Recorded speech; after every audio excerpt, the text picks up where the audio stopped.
Assalamualaikum warahmatullahi wabarakatuh. Bismillah walhamdulillah wassalatu wassalamu ala rasulillah wa alihi washabihi wa mawalah amma ba'du. Saudaraku yang dirahmati Allah subhanahu wa ta'ala, di video ini saya ingin mengajak antum semua untuk menyaksikan sebuah tausiah Buya Ar-Razi Hashim. Di video ini beliau menyampaikan atau mentausiahkan tentang cara bersolawat yang tingkat tinggi menurut saya. Jadi bagaimana caranya kita bersolawat, bagaimana cara kita ini berniat untuk bersolawat agar nilai daripada pahala solawat kita ini bernilai tinggi. Seperti apa? Mari kita tonton bersama-sama. Lalu Nabi Muhammad hiduplah di Mekah. Ini nggak mungkin saya ceritakan semua, saya ceritakan satu saja yang paling luar biasa. Sebelum nanti sholawat ditambah. Nabi Muhammad SAW mengatakan, ketika aku melewati pohon-pohon, melewati bukit-bukit, gunung-gunung, bebatuan, ma marartu bi syajarin wala hajarin illa wa yusallimu alaihi. Tidaklah aku melewati pohon dan gunung bebatuan kecuali pohon itu ngucapin salam kepadaku. Ini coba nih bapak-bapak, ibu-ibu atau kiai lah ya. Pak Kiai, kalau pulang ntar pohonnya diluk gimana Pak Kiai? Assalamualaikum Pak Kiai. Lari itu Pak Kiai itu. Padahal beliau umurnya sudah seumuran Rasulullah ini. 60 Pak Kiai? 60. Itu pohon kalau diluk ngomong, Assalamualaikum Pak Kiai. Lari beliau. Kalau Habib gimana Habib? Lewat di bukit, ini kan Tuban ini banyak bukit bebatuan. Terus batunya diluk, manggil, Assalamualaikum Habib. Kira-kira gimana Habib? Kalau gunung kembar ya tak rangkul bisa sampai anak.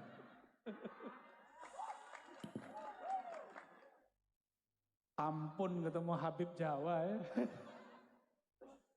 Ya, Habib Betawi lain, Habib Palembang lain. Kalau Habib Jawa, Masya Allah. Barakallah Habib.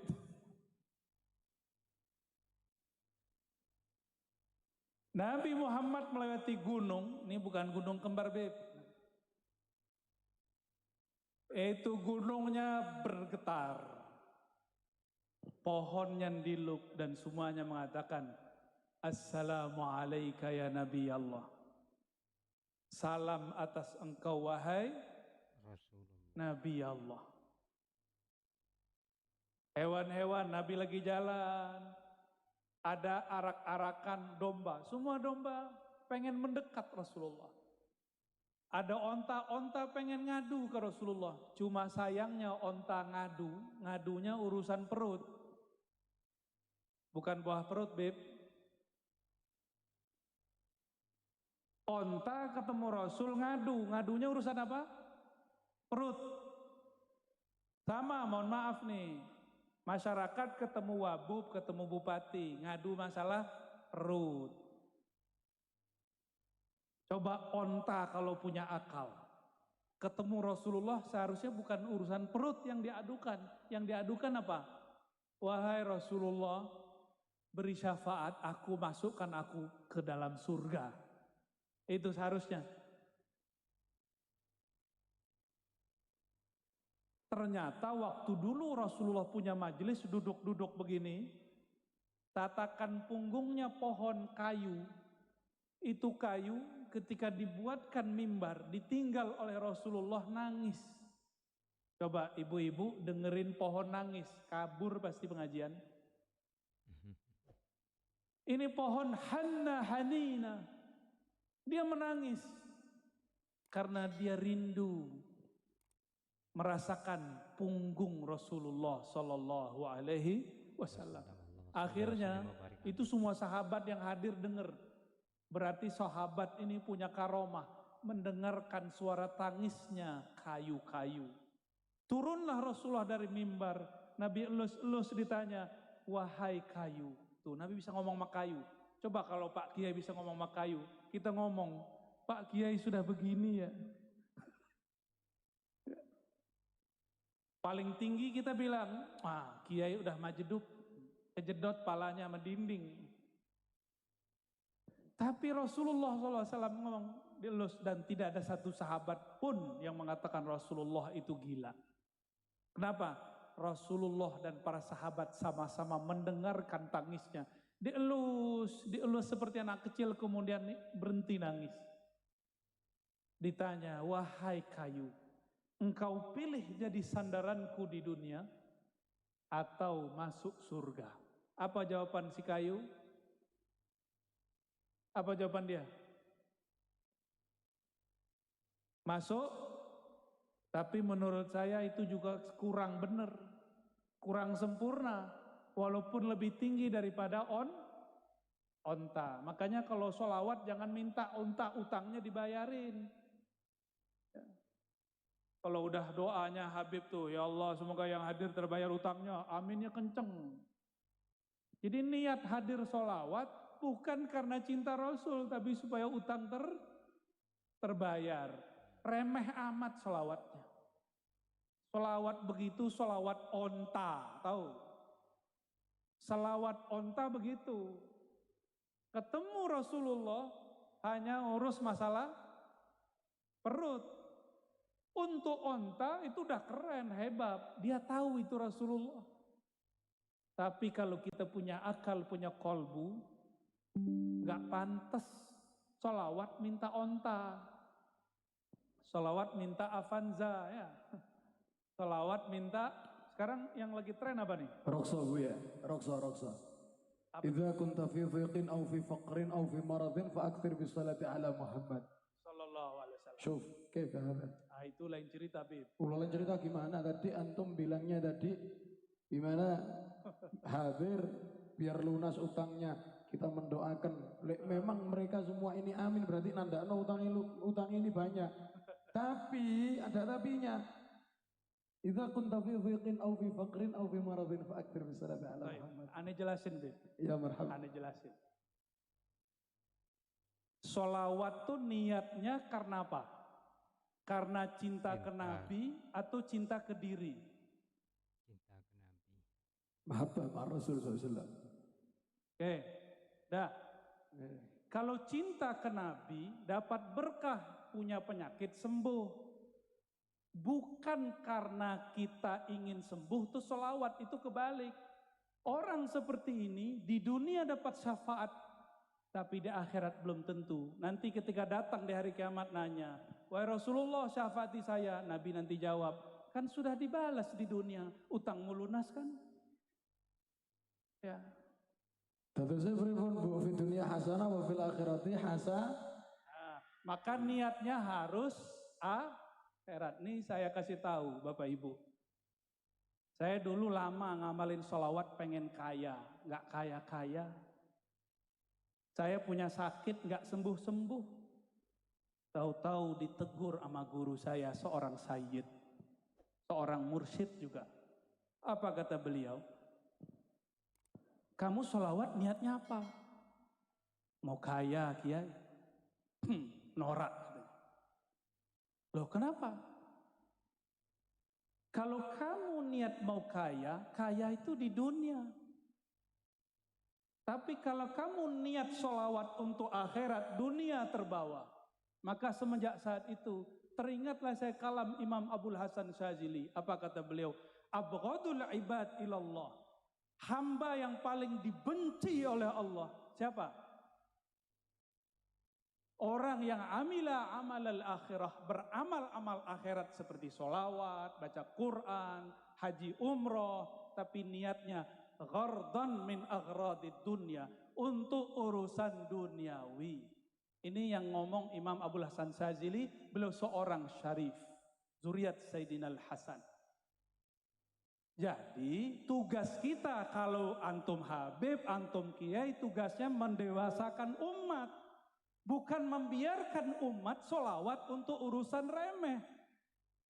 Kita naikkan spiritual mereka yang tadinya solawat hanya untuk urusan izalati faqrin atau maradin, liqada'i hajatin. Sekarang kepada yang lebih tinggi. Apa yang lebih tinggi? Syafaat Nabi fid darain. Syafaat Nabi di dunia plus akhirat. Jangan hanya urusan dunia. Tugas kami itu Bapak Ibu, ya. Maka saya minta ampun kepada Allah jika dulu pernah mengajarkan kalau kamu sakit sholawat itu belum selesai, masih koma, harus diteruskan. Coba lihat sholawat tibil kulub. Yang pertama kulub atau jasad. Allahumma sholli ala sayyidina Muhammad tibil kulub. Kulub dulu, baru nanti abdan, baru nanti absor. Karena kolbu urusannya akhirat, badan urusannya dunia. Akhirat dulu, ya. Nah, utang kita kepada Allah dan Rasul lebih besar. Nah, Bapak Ibu yang melakukan Allah, nah itu kalau mau naik pangkat. Tapi kalau mau kayak kemarin-kemarin nggak apa-apa. Sholawat biar bayar utang, itu ada ijazahnya boleh. Ini disebut sholatul awam, sholat orang awam. Tapi kalau sholawat al-muhibbin al-arifin, sholawat orang yang kenal Allah, kenal Rasulullah, nggak begitu. Ya, sholawatnya karena Allah layak karena Rasulullah layak disolawatin.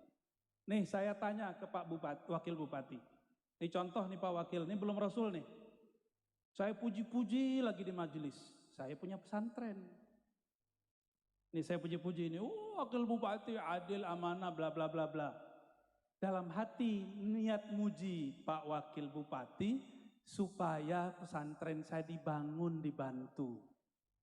Berarti niatnya apa? Memuji Pak Wakil Bupati. Dunia. Benar, udah bagus, bangun pesantren kan bagus. Bagus nggak? Bagus. Tapi memuji Pak Wakil Bupati bukan karena dia terpuji. Karena saya ingin dapat sesuatu. Boleh nggak? Boleh. Tapi Pak Wakil Bupati langsung tahu. Ini Kiai mulai muji ada maksud nih. Ya. Maka itu Kiai nggak bisa jadi teman ngopinya Pak Wakil Bupati. Karena dia deketin saya ada proposal setelah muji. Boleh nggak? Boleh, tapi elok nggak? Ada orang muji Pak Wakil Bupati. Dari hati nggak ada maksud apa-apa. Nah, orang ini cocok jadi teman ngopi. Nyaman nggak Pak Wakil? Nyaman. Rasulullah sama orang yang niat apapun dikasih. Tapi Rasulullah memilih khawasus sahabah. Sahabat-sahabat yang khawas, yang mulia, itu sahabat-sahabat yang berjuang karena Rasulullah. Bukan karena dirinya. Jadi ada sholawatnya itu sholawat nafsiyah namanya. Sholawat karena dirinya. Ada yang sholawatnya karena Nabi Muhammad, sholawat Muhammadiyah. Sholawat, semua sholawat kita yang kita niatkan karena Nabi layak disolawati. Baru tuh sholawatnya benar. Oke? Ya. Baiklah saudaraku, kita sudah sama-sama menyaksikan tausiah dari Buya Arzi Hashim. Semoga kita bisa bertambah ilmu kita dan semoga kita dalam beribadah bersalawat kepada Rasulullah SAW bisa mendapatkan atau bisa menjadi lebih tinggi nilai salawat kita kepada Rasulullah SAW. Semoga bermanfaat. Assalamualaikum warahmatullahi wabarakatuh.